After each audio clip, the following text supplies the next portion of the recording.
welcome to another edition of Inside 50. I'm Troy Luff. And I'm Stephen Lord. Well, it's been a whopper of a week in the AFL, Luffy. Now, just when you thought the final 8 was getting settled, what a weekend of upsets. 6 of the top 8 teams lost, now opening the way for a few of the lower sides. Some fantastic opportunities now for Essendon, Tigers and the Blues really to make the top 8.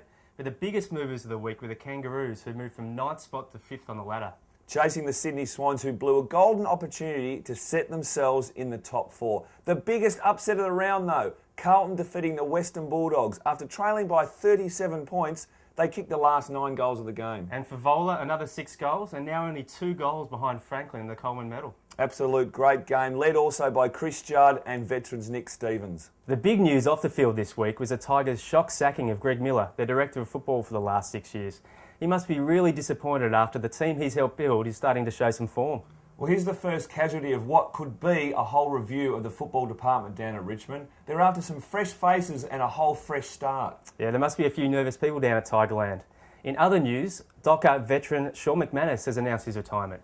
The 228-game veteran will play his last game this weekend against West Coast Eagles. He's been around the club for 14 years and he's the last remaining of the original Dockers team. Well, Luffy, what's your tips for the big games to watch this weekend? Well, Steve-O, Friday night football, Hawthorn versus the Pies. Collingwood must win if they're going to be a chance to grab a top 4 spot. And not just that, a loss could see them slip out of the 8. Absolutely. And the other big one down in Canberra, Sydney versus the Western Bulldogs. Another great chance for Sydney to really cement that top 4 spot and really knock back their challenges. And of course, the Western Bulldogs want to stay in touch with the top of the ladder. That's it for this edition of Inside 50.